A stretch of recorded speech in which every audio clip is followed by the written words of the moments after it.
आज चैत्र नवरात्रा का छठा दिवस है। माँ कात्यायनी को प्रणाम करते हुए इस वीडियो को प्रारंभ करती हूँ और माँ से प्रार्थना करती हूँ, हे माँ कात्यायनी, हे स्कंद माता, हे कार्तिकेय की माता, हे आप गौरी पुत्र गणेश की माता, गणेश गणपति की माता, मैं आपको प्रणाम करती हूँ और मैं आपसे आशीर्वाद चाहती हूँ कि आप हमें और अपने सारे संतानों को ऐश्वर्य, बल, बुद्धि, सौंदर्य प्रदान करें और शत्रुओं को हमसे दूर रखें। माँ, हमें इतनी ताकत दें, आप अपनी क्षमता दें, अपनी ताकत दें कि हम भी आपकी तरह दैत्यों का नाश कर सकें, राक्षसों का नाश कर सकें। तो चलिए आज मैं बगैर समय गंवाए हुए इस वीडियो को प्रारंभ करती हूँ। फीमेल रिप्रोडक्टिव सिस्टम में पिछले वीडियो में मैंने आपको यूट्रस के बारे में बताया था। यूट्रस ये वाला पार्ट है, ये वाली पार्ट जो आपको बता रही हूँ ये यूट्रस है। इसके बारे में मैंने पिछले वीडियो में डिटेल्स बताया था कि यूट्रस कितने लेयर के बने होते हैं।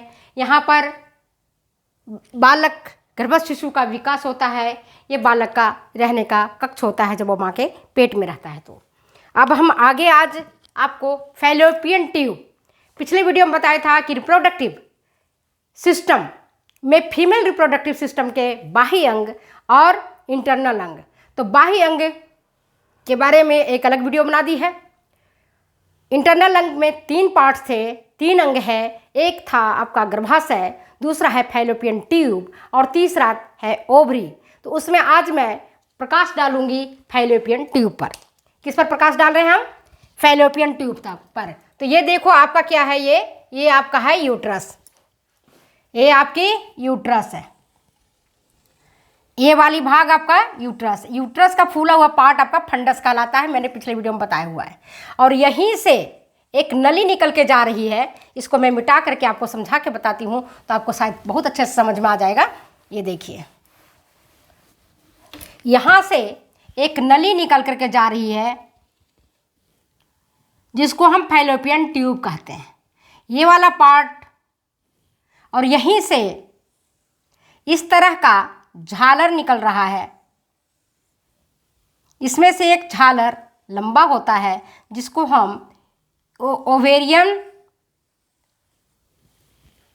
इनफंडिबुलम कहते हैं। इसके पार्ट कितने हैं? फैलोपियन ट्यूब, ये वाली ट्यूब फैलोपियन ट्यूब कहलाती है। ये वाली पार्ट जो यूट्रस से एक नली निकल रही है, इस नली को हम कहते हैं फैलोपियन ट्यूब। तो इसका जो बीच वाला पार्ट होता है इस नली का, इस नली की जो लंबाई अगर आप देखोगे तो इस नली की लंबाई कितनी होती है? 10 सेंटीमीटर, लंबाई 10 सेंटीमीटर होती है। इसकी जो चौड़ाई है वो चौड़ाई होता है 8 सेंटीमीटर और व्यास इसका होता है 8 मिलीमीटर। व्यास कितनी है? 8 मिलीमीटर, अंडवाहिनी नलिका के। दूसरा इंपॉर्टेंट फीमेल रिप्रोडक्टिव सिस्टम का दूसरा महत्वपूर्ण भाग है फैलोपियन ट्यूब, जिसको हम डिंब वाहिनी नलिका भी बोलते हैं, जिसको हम अंडवाहिनी नलिका भी बोलते हैं। तो ये जो आपका ये वाली पार्ट है वो ये आपका कहलाता है यूटेराइन पार्ट, बीच वाला पार्ट, ये मोटा वाला भाग जहाँ से यूट्रस का मोटा वाला परत निकलता है, तो बीच वाला पार्ट कहलाता है यूटेराइन, गर्भाशयी भाग कहलाता है, यूटेराइन पार्ट इसको हम कहते हैं। इसके बाद वाला भाग इस्थमस भाग कहलाता है, ये भाग आपका इस्थमस भाग कहलाता है। इसके बाद ये वाला भाग आपका जो है एम्पुला कहलाता है, एम्पुला तुम्बिका इसको कहते हैं। ये थोड़ा मोटा पार्ट होता है, इस्थमस थोड़ा सकरा पार्ट होता है और यहाँ से अंगुली जैसे उभार, जैसे हमारी 5 उंगलियां हैं, इसी तरह की उंगलियों जैसी यहाँ संरचना पाई जाती है, जिसको हम कहते हैं, क्या कहते हैं इसको हम? इनफंडिबुलम, इनफंडिबुलम इसको बोलते हैं। याद हो गया कितने पार्ट है? फैलोपियन ट्यूब के कितने पार्ट हुए? फैलोपियन ट्यूब के 4 पार्ट हैं। कितने पार्ट हैं? 4 पार्ट हैं। कौन सा? यूटेराइन, इस्थमस, एम्पुला और इनफंडिबुलम। और ये वाला पार्ट जो देख रहे हो, ये वाला पार्ट, ये आपका गर्भाशय है। यहाँ पर ये बच्चा आकर के माँ के कोख में पलता बढ़ता है। ये वाली आप ये देख रहे हो कि हम मैडम ने छोड़ दिया, बोर्ड मेरा छोटा था तो 2 अंडवाहिनी नलिका है, एक उधर की ओर से निकलती है और एक इधर की ओर से निकलती है। तो मैंने इस पार्ट को आपको, इस वाले पार्ट पर मैंने अब ज़्यादा फोकस किया है। इसकी लंबाई, फैलोपियन ट्यूब की लंबाई होती है 10 सेंटीमीटर, चौड़ाई होती है 8 सेंटीमीटर, व्यास होता है 8 मिलीमीटर। ठीक है। इसके 4 पार्ट होते हैं, uterine part, isthmus part, ampulla part और इनफंडिबुलम पार्ट। याद ऐसे आप कर सकते हो, यू आई ए आई, उई करके याद कर सकते हो, उया उया उया, मतलब यू से यू हा करते हो, उई। कोई जाते हो कहीं, आपको बहुत मज़ा आता है, कहीं कभी सम्मेलन में गए या कहीं आप रंगमंच में गए, कोई सांस्कृतिक कार्यक्रम देखे तो हल्ला मचाते हो, उई, तो ऐसे याद कर लो, उई। ठीक है, याद हो गया। कौन सा? Uterine part, isthmus part, ampulla part और इनफंडिबुलम पार्ट। इतनी बात समझ में आ गई। अब ये जो पार्ट देख रहे हो कि मैडम इतने सारे क्या कचरा बना दी है, तो ये है आपका यूट्रस। यहाँ से, यहीं से एक आप ये देख रहे हो इस तरह की संरचना निकल रही है। इस संरचना को हम कहते हैं ओवरी। इंपॉर्टेंट पार्ट है, इसको मैं अगले वीडियो में समझाऊंगी भी अच्छी तरीके से। ये क्या है? ओवरी है। और यहाँ से एक निकल रहा है लिगामेंट। ये लिगामेंट के द्वारा आपस में एक दूसरे से कस करके बंधे हुए रहते हैं, है ना। तो यहाँ पर ये जो आपको संरचना है राउंड लिगामेंट कहलाता है। ये वाली रास्ता जो आप देख रहे हो पैसेज है, ये है आपका गर्भाशयी गिरवा। ये क्या है? गिरवा है, सर्विक्स। पिछले वीडियो में भी मैंने बताया था। आज मैं, और ये वाला आपका है योनि द्वार, है ना, योनि द्वार। इस पर हम आज चर्चा नहीं कर रहे हैं। हम जो चर्चा कर रहे हैं वो मात्र इतने ही पार्ट पर चर्चा कर रहे हैं। इसी को लेकर के आज हम चर्चा कर रहे हैं। तो क्या है? फैलोपियन ट्यूब का भाग में 4 पार्ट है। तो कैसे? उया, यूया याद कर लोगे, याद हो, यूया, हल्ला शोर मचाते हो, यूया, है ना। यू से यूटेराइन पार्ट, आई से इस्थमस पार्ट, ए से एम्पुला पार्ट और आई से इनफंडिबुलम पार्ट। ठीक है। अब इसके देखोगे तो इसके 3 भाग होते हैं। क्या होते हैं? इसके 3 पार्ट हैं, 3 लेयर है इसका। फैलोपियन ट्यूब का 3 लेयर है, 3 लेयर है। अब पहला लेयर जो होता है, जैसे हमने गर्भाशय में बताया था, पेरीमेट्रियम, बाहरी पार्ट, ये पार्ट पेरीमेट्रियम कहलाती है। इसके बाद बीच वाला पार्ट होता है जिसको हम मायोमेट्रियम कहते हैं, और अंतिम वाला पार्ट होता है जिसको हम एंडोमेट्रियम कहते हैं। कितने स्तर इसके हुए? 3 स्तर हुए। फैलोपियन ट्यूब को काटोगे तो 3 स्तर दिखाई पड़ेंगे, एक पेरीमेट्रियम, दूसरा मायोमेट्रियम और तीसरा होता है एंडोमेट्रियम। तो पेरीमेट्रियम, पेरी मीन्स होता है आउटर, मायो का कहोगे बीच का, और अंदर वाला अंतः या एंडोमेट्रियम कहलाता है। ठीक है। तो इसके भाग हुए 4, लेयर हुए 3। याद हो गया। अब जो पेरीमेट्रियम है वो चौड़े स्नायु का बना होता है। पेरीमेट्रियम जो आउटर पार्ट होता है, ये किसका बना होता है? चौड़िया स्नायु, जिसको हम कहते हैं ब्रॉड लिगामेंट का बना हुआ रहता है। बीच वाला जो इसका पार्ट होता है, ये चिकनी पेशियों का बना रहता है, स्मूथ मसल्स का बना रहता है ना। समझ गए? चौड़ा स्नायु का बना रहता है। और जो अंदर वाला पेशियां हैं, है ना, आउटर वाला किसका है? चौड़ा स्नायु का बना हुआ है। बीच वाला चिकनी पेशियों का बना रहता है, स्मूथ मसल्स का बना रहता है। और जो आपका अंदर वाला पेशियां होती है, ये वाली अंतःस्तर, ये इसमें सीलिया होते हैं। क्या होता है इसमें? रोम लाइक इस तरह का संरचना होता है अंतर वाला पार्ट में। और यहीं पर म्यूकस होता है। क्या होता है? म्यूकस। तो जो फर्टिलाइजेशन की क्रिया होती है, निषेचन, कल बताए थे आपको कि जब पुरुष का स्पर्म महिला के ओवम को विभेदित कर देता है, छेद कर डालता है ना, विभेदन की क्रिया कर देता है, तब वो प्रक्रिया निषेचन कहलाती है। और निषेचन की प्रक्रिया ये एम्पुला भाग में होता है। यहाँ होता है। कहाँ होता है?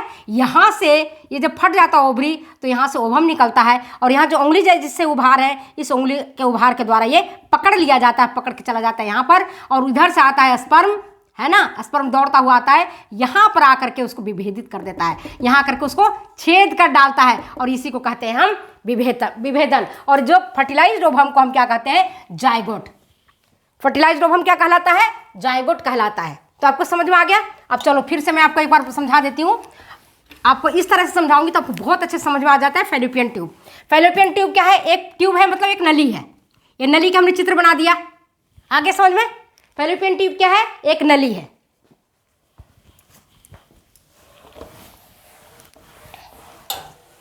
फैलोपियन ट्यूब एक नली है। इस नली के 4 पार्ट, यहां से तो आपका यूट्रस आ गया, यहां पर ये वाला पार्ट आपका कौन सा था, यू से यूट्राइन, गर्भाशय। ये वाला बीच वाला पार्ट आपका था जो सकरा पार्ट है, चौड़ा पार्ट यूट्राइन है, थोड़ा सा सकरा पार्ट है वो इस्थमस कहलाया। इसके बाद वाला पार्ट आपका एम्पुला पार्ट कहलाया,